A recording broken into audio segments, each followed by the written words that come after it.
what I tried to do with this presentation is to show visually the, what you said in terms of the survey or your answers, and then we can discuss them as we go along. A picture is worth 1,000 words. I want to start with this slide. Last year we did a survey. There was a lot of apathy. Our PIA members didn't want to respond. We were doing stunning work. We presented one of the best conferences that I've ever attended, the Ideas Conference.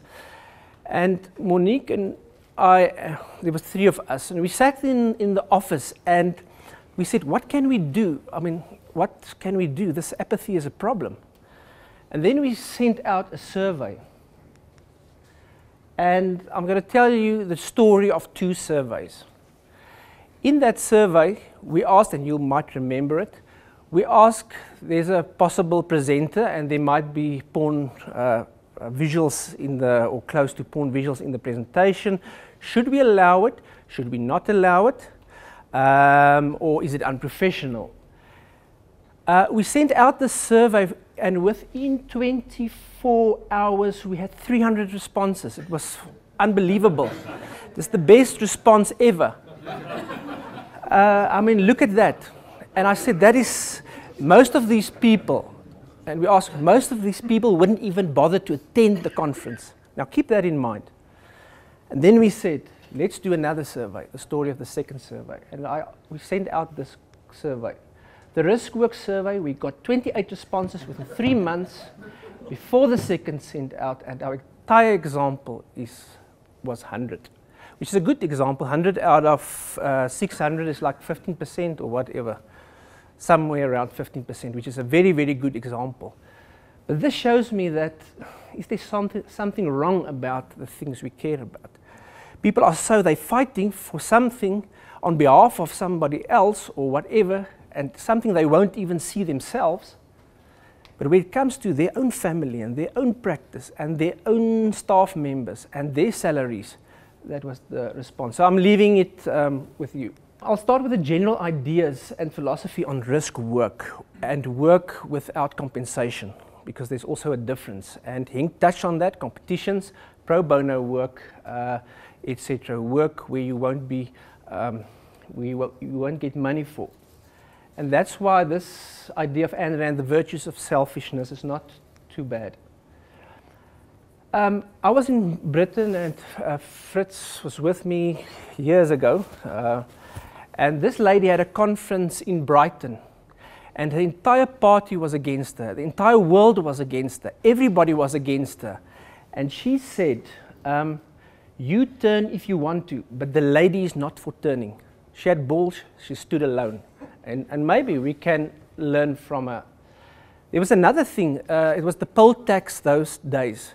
Her philosophy was very unpopular. I think that's why she lost and they got rid of her, was because of the poll tax. She said, if somebody gets something for free, he would not respect it. And to get a vote for free, people won't respect it. So there must be something like a poll tax. I think it's only on that idea, I think it's only the 2 of us who agree on poll tax. The guts to stand alone is very, very important. So now, obviously, these are obvious facts, but I think it's good to just quickly run through them. Doing better work for fewer clients, that's magic. Because distinguish between your paid up clients and your clients, so I believe in doing fewer work, better work for fewer clients and fewer work. Better quality of life, I think obviously, you don't have to stress, and obviously you have then more satisfied paid up clients because they get better service. And we have only worked one Saturday. This is Bragg, and this is where the 2 of us totally disagree, but I agree with his father. We have only worked one Saturday overtime in 12 years, and I'm very, very proud of that. We start at 8:30 because we have to go to gym, and if we start at 8 o'clock, our staff, they're stuck in the traffic, they're irritated. So we said, well, we start at 8:30 and we knock off at 5. 5 o'clock is like the Olympics at our office. You'll just see people running. but I judged them on the outcomes. And I used my spare time to start other businesses because I grew up in the recession, and our best friends were architects. They almost went under. They went bankrupt, and I saw, well, if I want to do architecture, this is a bitch of a profession. So I started other businesses, a printing company, and obviously there we get royalties. Second one was obviously when we started MG Design Box. We've got 2 shops, we employ 8 people, and we've got a lovely turnover, and I only sign checks. So that's the bit of business I can share with you. It's not right because I think a good architect should focus, but I always have this thing of the back door, and I'll come back to the back door as well. And I always say to do risk work, we obviously when you cost it and you look at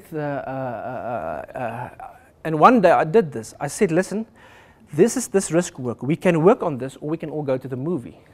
And I asked them, what will I say? And they said, no, we must do this, whatever. And I say, these are the negatives, so let's just go to the movies. And we went to the movies, and they still can't. I taught them a lesson. There's wonderful publications. I think before I started, I realized that there was a wonderful book, How to Fire Your Client. And I think that's a bit more, Henk put it a bit more diplomatic, but How to Fire Your Client is very, very important. These titles, bad clients, make the best stories, definitely. You never talk about a good client. When we bitch and moan, they make wonderful stories. But sometimes you only need a limited edition of stories. And bad clients will steal your soul. So there's a lot of these books. There's a talk, when I deal with clients, I use a lot of psychology. And I think you can better yourself with psychology. There's a TED talk, and the TED talk is called How to Spot a Liar. So if you ask the prospective guy questions, you never listen to what he says. You look at the eyes and the hands, and that will tell you a lot. So if you've got TED Talks, How to Spot a Liar is a brilliant TED Talk. And this is 8 ways to get shitty clients. This is also very inspirational. Use Craigslist, another list. Show old work. Lower your rates. Offer discounts. Be shy. Do spec work. Work for family. Yeah, well, we all have to start to work for family, so I've worked for family as well. I can't. And say yes to everything. And that say yes to everything is a sector, and we call it yes-sighters. And that's very, very, we are trained to just say yes, yes, yes. When clients attack, and I think there's a very, very good publication, How to Fire Your Client. And this helped me a lot in my, you must identify a bad client. And the easiest way, and there's a lot of differences between us as well, in the industry they say you never charge a deposit or a mobilization fee or whatever you might call it. It's unprofessional. And the second one is easier for smaller projects. Remember, we started in the housing market, and that was difficult for us to sort the good and the bad clients, and it helped a lot. So I'm very pro. Obviously, you won't go to an old or big client and say, listen, I want a deposit or a mobilization fee. But I've used this tactic with guys from Nigeria, and I checked their references. I went through everything, and the guy was a politician. He was whatever of this town. Everything was 100%. Then he said, I must go out there. I said, I don't do that. You come to my office. We've got a Gautrain, and the bus drops you right in front of my office. And I thought, well, there's no ways that he will come, but he did come. So he flew from Nigeria, took the Gautrain, come to see me in the office. And I said, welcome, but let's talk about the mobilization fee. And he went back on the Gautrain, on the bus, on the airplane, and had nothing further. So the mobilization fee or deposit or whatever you might hear is, and we say it's a non-refundable deposit.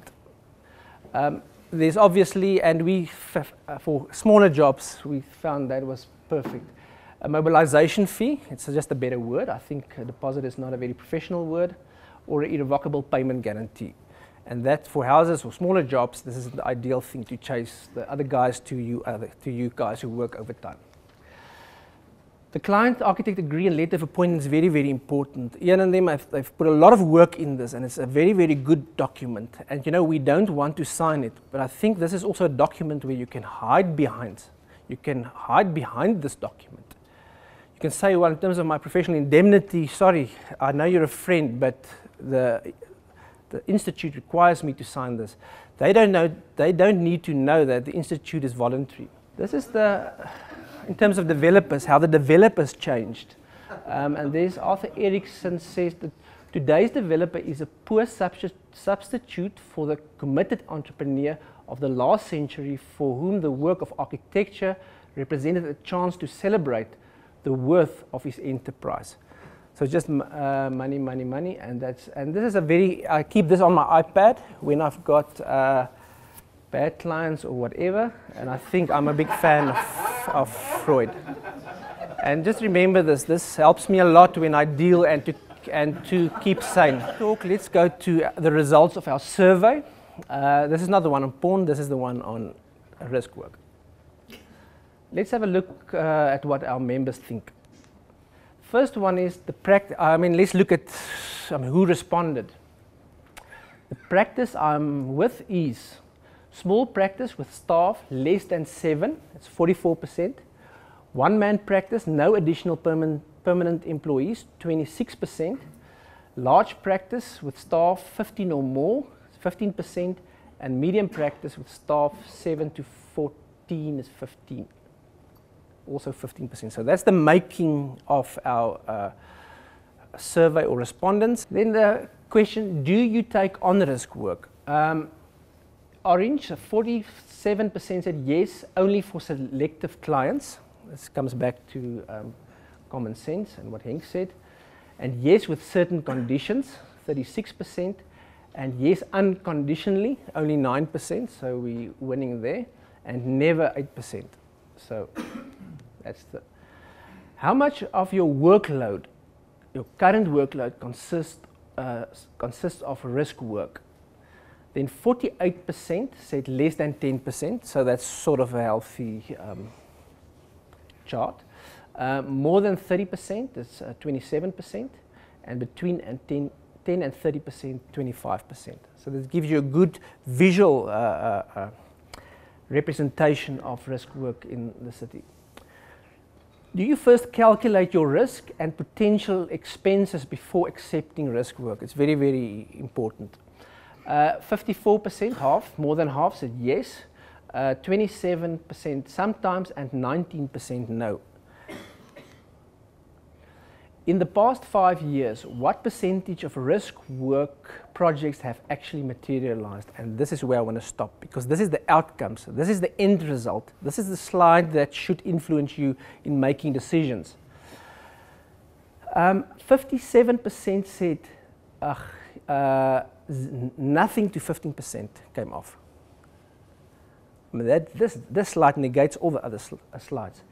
Then 15 to 30%, it's the green, 15%, and the yellow was 30 to 50%, and more than 50%, that's the grey one.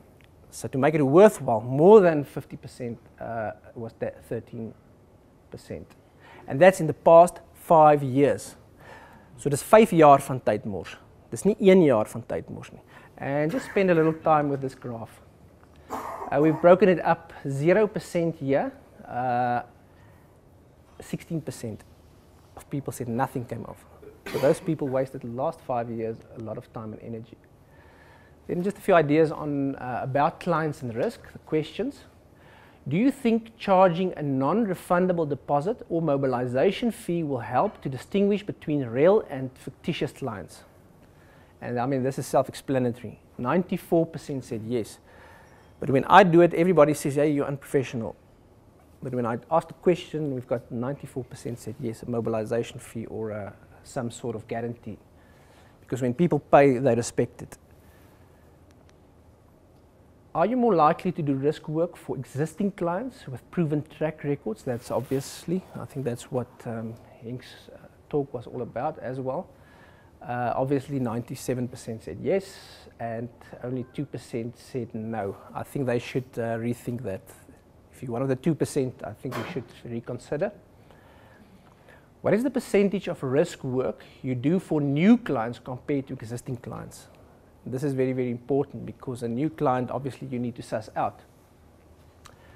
55% More risk work for existing clients, which makes sense. More risk for new clients, it's 13%. I don't know how they can answer that, because obviously you would do, maybe they had bad existing clients, so they rather prefer to take on risk work for new clients, but it's only 13%. Then working without compensation, this is as this heading. The categories, obviously, one, pro bono work. I think Henk didn't touch on that, but we sort of try, and it's part of our philosophy in our company. Unsolicited competitions. That's very, very important, because there's competitions and unsolicited competition. If it's a solicited, if it's a genuine competition, even if it's political and they've got the professor and the same, at least there's rules. Unsolicited competitions, those are the ones that a guy walks in and he says, listen, I want 4 architects to do a concept for me, and the winner takes all. And we had those guys. And then for risk work for developers to secure land and sell a dream, add value to their land so that they can sell the land with your scheme. And this is a big one. And you must be very, very aware. And I'm going to start with pro bono work. I like pro bono work because you know what? You know you're not going to get paid. So you plan for it. Take on only one scheme per year, obviously, and do a good job of that scheme.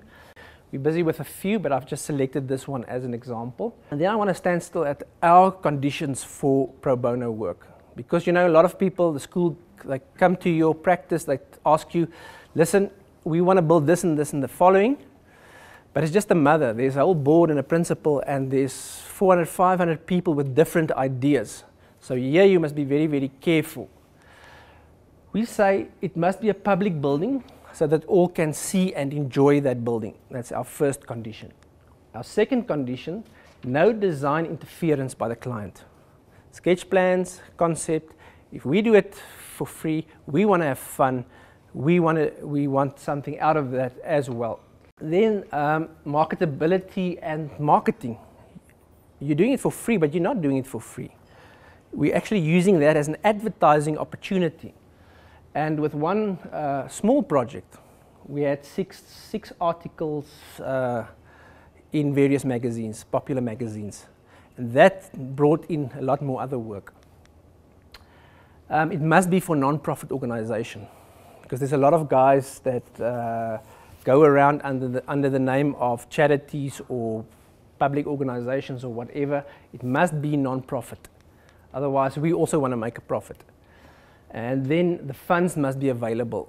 There's a lot of these guys who dream. And that's why about 90% of the guys who approach us for pro bono work can't make ticks behind all these conditions. And then to benefit a group or community or other, not an individual. And legacy potential, because obviously that's very, very important. And then disclaimer from legal actions. Because you do all this for this public building in the public eye, and you're so good, you're a Samaritan, and then you get sued because you're a professional and you land up somewhere. Disclaimer from legal actions, and these projects need to be subsidized by other projects in the office. That's very, very important. So you must check if other projects can subsidize this project. And at least you're not going to get paid, and you can plan accordingly. That's what I like about it. All other, this is a very, very important one, because some of these organizations go to all the architects in the town and ask them to help or do something. And so in our document we sign, we say all other architects to be excluded. If they proceed with another architect, our account should be settled in full. And that's a very, very important one. And if you look at these conditions, the rate will be that you might help one organization in 2 years or one per year and a half. That's about the hit rate for these things.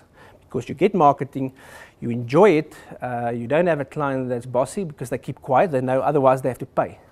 If they know they've got to pay, then they keep quiet. And this is the school toilet, very small buildings and stuff, but that's the sort of advertising we got. Then what Henk said, if you do competitions, this is the second one. Competitions, go for the kill or leave it. It's very, very important. And that's what we've learned. Rather stay clear or go for the kill.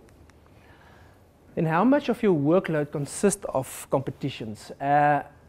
Less than 10%, so there's 90%. So I think that lesson we've learned.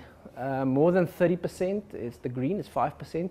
Between 10 and 30%, that's the grey. And I think that's way too much for any office. Have you participated in competitions which were not professionally sanctioned? And 76% said no, the rules should be laid down clearly and formalized.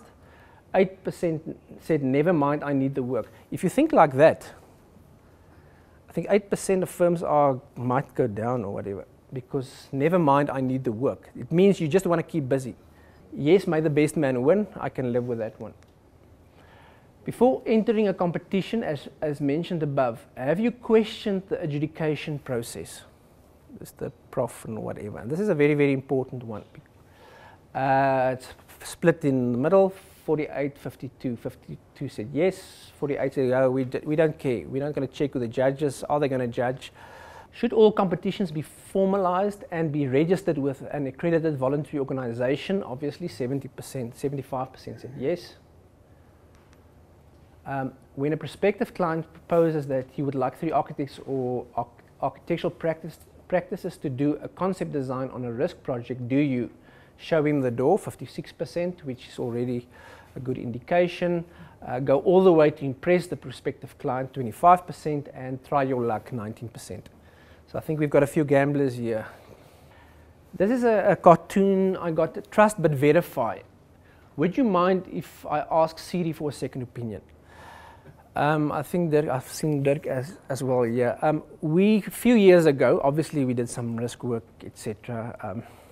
Went through the learning curve, but there was this one development, and they had everybody on board. They had the biggest engineering firm. They had all the big architects. They wanted to do this estate, and then they asked us to join in. And then, after a very long time, we found out that the developer was actually bankrupt. He's not even rehabilitated.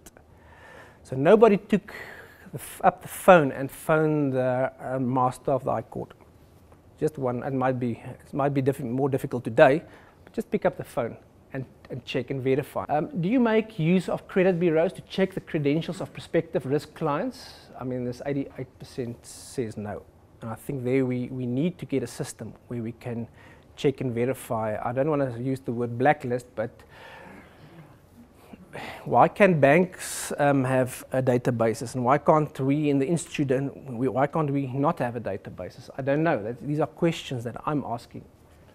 Do you ensure that the risk client owns the land? This is very, very important. At least there's a 59% yes, 14% no, part of the gamblers, and the 27% they're the gamblers, because it's yes or no maybe.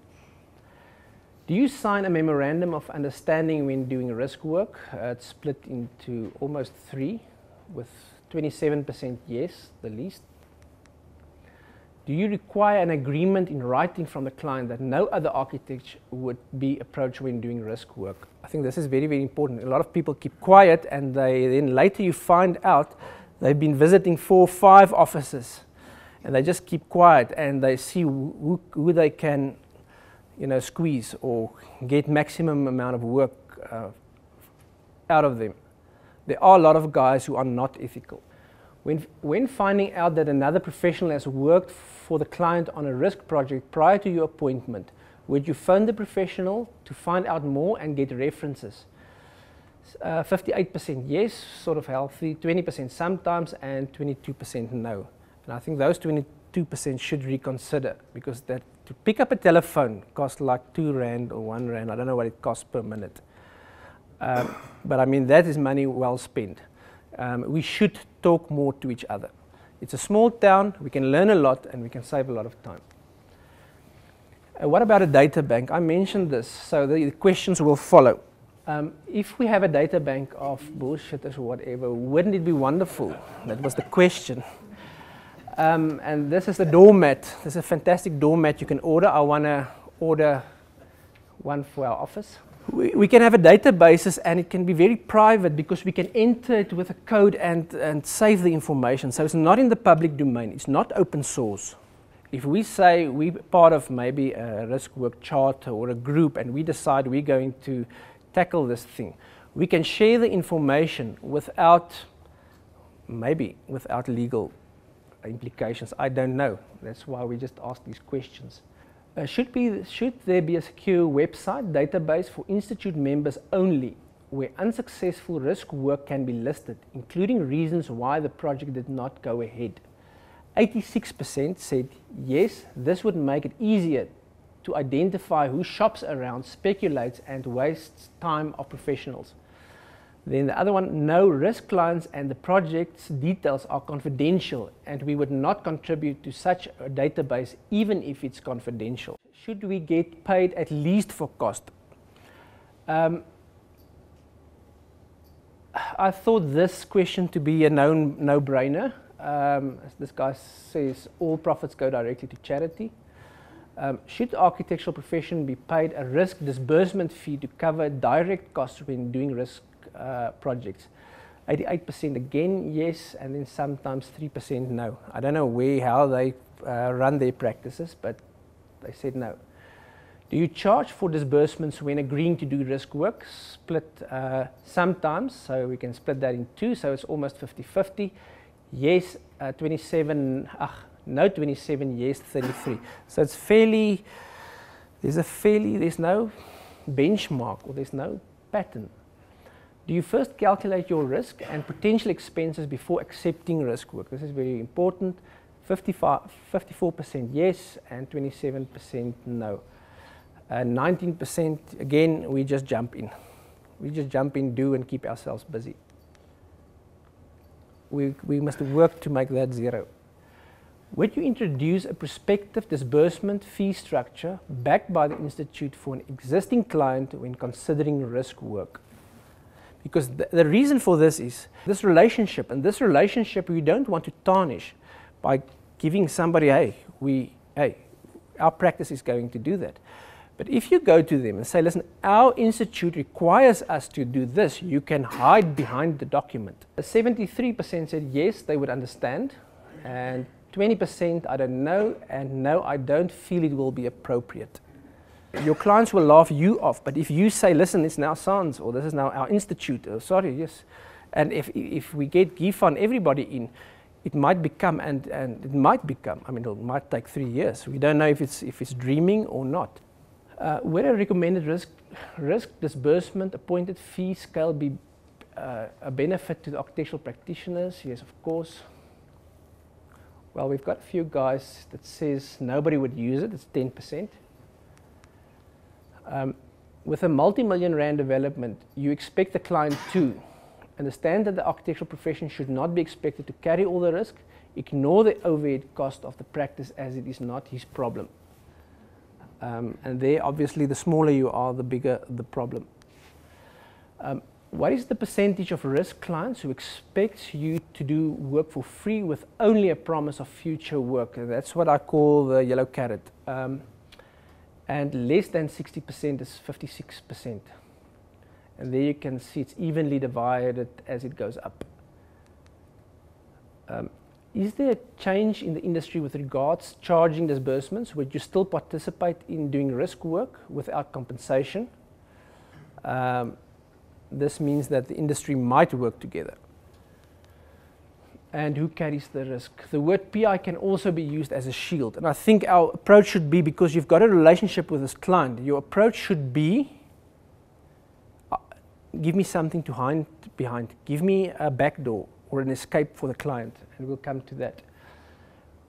Who carries the risk? Who plans to harvest the profits, obviously? And then now we get to the section where we say the reason our members accept risk work. Your greatest fear of not accepting risk work and proposing disbursement payment is you don't want to lose out potential future work which has been promised. That's 38%. That's the question that flows from the previous one. The client will go somewhere else. I think there is a 33% they believe the client will go somewhere else. 24% all of the above, and you don't have the nerve to lay down the rules at the start of the negotiations.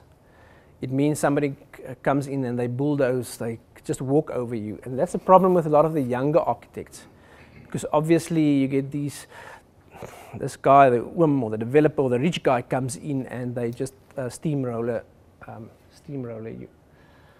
That's the 4%. The client will think badly of your practice. That's the yellow one. That the existing client will think badly of your practice. Have you accepted risk work before because due to fear of losing prospective client? Yes, so that's the biggest chunk. I fear that I'm going to lose this guy. You were excited about the project as you always wanted to design a church or whatever, or this dream or the Disney World. This guy comes in and he's excited and he ignites you and you're excited and you grab the bump and you start to design. All of the above, 70%, which includes that. Then you are in desperate need of cash flow, 15%. I mean, that's none of the above. I really need money. And shit, instead of doing nothing, I'll rather work for the nothing. If I'm busy, I don't feel guilty. It feels as if I'm doing something. Instead of spending $30 going to the movies. It's a big chunk. And then 3% you were outnumbered and persuaded in the meeting. This is the young practices. So that's 3% I've got. And there you need to give yourself some time or an escape clause or be prepared. I'll discuss with my partners, I'll ask my wife, put it in writing. There's a lot of ways you can just get a little bit of distance. On the risk work, you usually dedicate, and that's why I put this question in, top-rated staff to try and secure the project. 18% top-rated, 12% is students and candidates to minimize cost to company. I think it makes sense. If they want to waste my time or whatever, that's what their reasoning is. So there's two philosophies, and one is not right and the other one wrong. It's what works for you. And this is you can hide behind the risk work charter and SANS. We don't understand the SANS, the potential of SANS. You can say, listen, we are now liable for this. I'm not going to sign it until I pay the fees. We have to do it.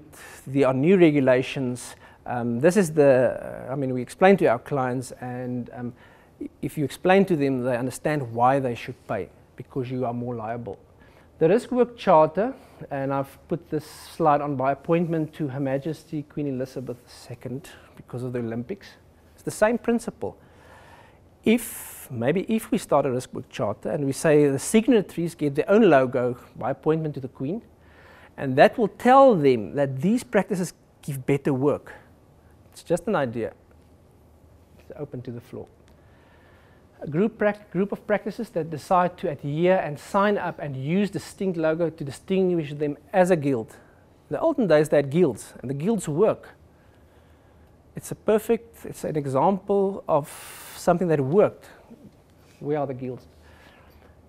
That's the PIA should be our guild, and we should reclaim the PIA to be our guild. Doing better work for fewer clients, bring respect back to our industry, and that's the thing that's lacking. You know, if you go to Germany, Herr Architect, Sir Architect, a document to screen potential clients, a document to hide behind. I would love to do it, but the charter does not allow it. I'm a good guy, the charter is the bad guy. Document to get rid of unwanted clients immediately, and that's important. People can waste your time, so it's very, very important to just get rid of them immediately. So you can still be the good guy and blame it on the charter and gain some self-respect. Keep the back door open to fire your prospective client. And then the questions. Would it help if you could refer risk work clients to a risk work disbursement charter? Yes, 98. No, I feel that not charging for disbursements indicate that we are more willing to do the work.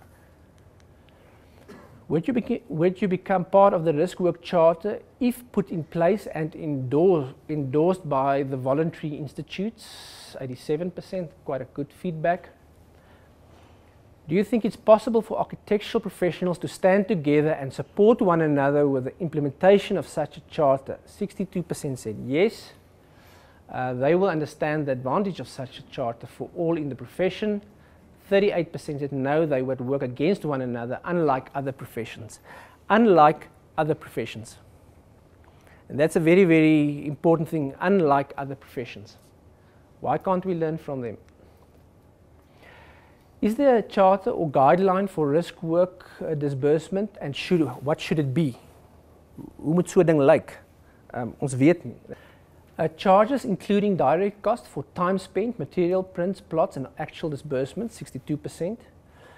18% divided into fixed amounts for certain buildings. For example, 30,000 for risk work under 3 million, 50,000 for risk work between 3 million and 15 million, and 80,000 for work above 15 million. It's just arbitrary figures. There's no scientific base, it's just the principle.